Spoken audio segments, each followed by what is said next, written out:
Bonjour les conducteurs.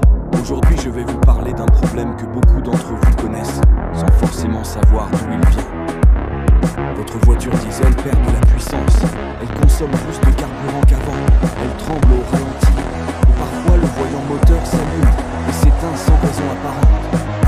Vous allez chez le mécanicien, il branche son appareil de diagnostic et il vous annonce qu'il faut changer le débitmètre d'air, avec une facture entre 200 et 300 euros. Restez jusqu'à la fin de cette vidéo, parce que je vais vous montrer comment régler ce problème vous-même en 10 minutes, moins de 10 euros. Commençons par comprendre ce qu'est exactement le débitmètre d'air et pourquoi il est si important. Le débitmètre d'air, c'est un petit capteur placé entre le filtre à air et le moteur. Son rôle est simple, il mesure la quantité d'air qui entre dans le moteur à chaque instant. Imaginez que votre moteur est comme un feu de cheminée. Pour que le feu brûle bien, il faut la bonne quantité de bois et d'air. Trop d'air et le feu est trop violent, pas assez, et il s'éteint. C'est exactement pareil pour votre moteur diesel.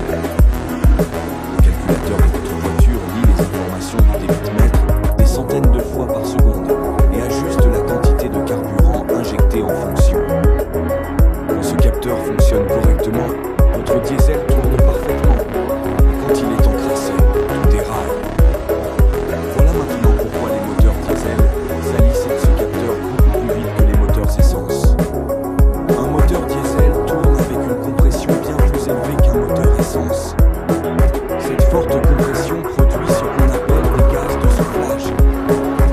Ce sont des vapeurs d'huile et des résidus de combustion qui s'échappent autour des pistons. Ces gaz sont réintroduits dans le circuit d'admission d'air via un système que l'on appelle la ventilation du carter. Le moteur diesel est aussi un système de recirculation des gaz d'échappement qui ramène une partie des gaz brûlés pour réduire la pollution. Tout cela crée un flux d'air sale et chargé en huile qui passe directement devant le débitmètre. Avec le temps, un film invisible d'huile, de carbone et de résidus se dépose sur le capteur.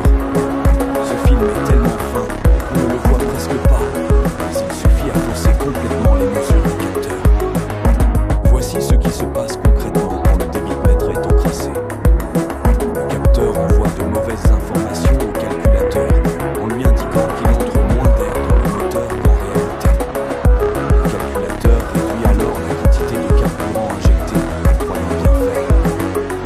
Résultat, votre voiture manque de puissance, accélère mal, consomme plus et peut même entrer en mode dégradé, ce qu'on appelle le mode de sécurité, où le moteur tourne au ralenti pour se protéger.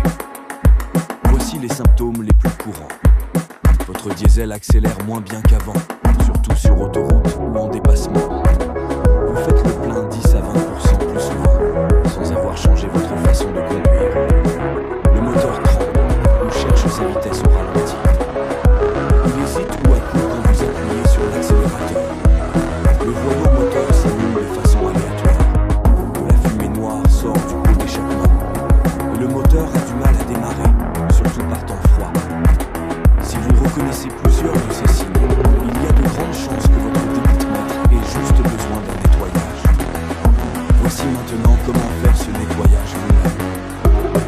Vous avez besoin d'une seule chose, une bombe de nettoyant pour débitmètre d'air. On en trouve dans tous les magasins d'accessoires automobiles, pour entre 7 et 15 euros. Attention, n'utilisez surtout pas un nettoyant frein ou un nettoyant carburateur. Ces produits peuvent abîmer le capteur de façon irréversible. Seul le nettoyant spécifique pour débitmètre est adapté. Passons maintenant aux étapes.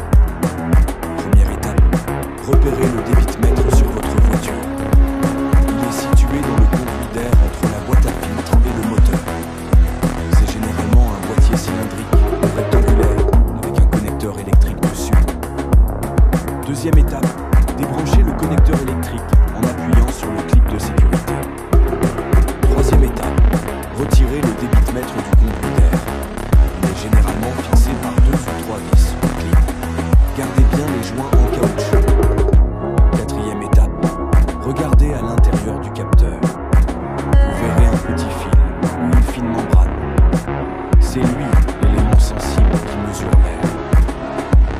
5e étape, vaporisez le nettoyant directement sur cet élément en courtes impulsions. Ne maintenez pas la pression en continu. Le produit s'évapore rapidement et emporte les dépôts avec lui. 6e étape, vaporisez sous différents angles pour nettoyer toutes les surfaces. Vous pouvez utiliser toute la robe si nécessaire. 7e étape, laissez sécher à l'air libre de 2 à 3 minutes. Ne soufflez pas dessus et ne l'essuyez surtout pas. 8e étape, remontez le capteur en vérifiant que les joints sont bien en place et débranchez le connecteur jusqu'à entendre un clic. 9e étape, démarrez le moteur. Il peut tourner un peu irrégulièrement pendant 10 à 20 secondes. C'est tout à fait normal. Le calculateur recalibre ses données. 10e étape, faites un trajet d'environ 10 minutes, en incluant un peu de route ouverte si possible.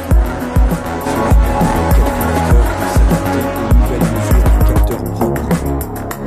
Voilà, 10 minutes de travail, moins de 10 € de matériel. Et vous avez résolu un problème pour lequel un garage vous aurait facturé 200 à 300 €. Les résultats sont souvent impressionnants. La réponse à l'accélérateur revient. La puissance est restaurée. La consommation de carburant baisse de 5 à 15%. Le ralenti redevient stable et les voyants d'alerte disparaissent après quelques trajets. Pour éviter de retomber dans ce problème, voici quelques conseils simples. Nettoyez votre débit de mètre tous les 30 000 à 50 000 km. Entretien préventif. Si vous faites beaucoup de petits trajets ou si votre voiture est très kilométrée, faites-le tous les 20 000 km. Vérifiez aussi l'état de votre filtre à air et remplacez-le s'il est sale ou abîmé. Utilisez une huile moteur de bonne qualité, de type low H, c'est-à-dire à faible cendre, qui produit moins de vapeur grasse et protège mieux votre capteur. Une dernière mise en garde importante. Le capteur est extrêmement fragile. Ne le touchez jamais avec vos doigts, ni avec un outil, ni avec de l'air comprimé. Seul le spray nettoyant spécifique est autorisé. Un simple contact peut endommager l'élément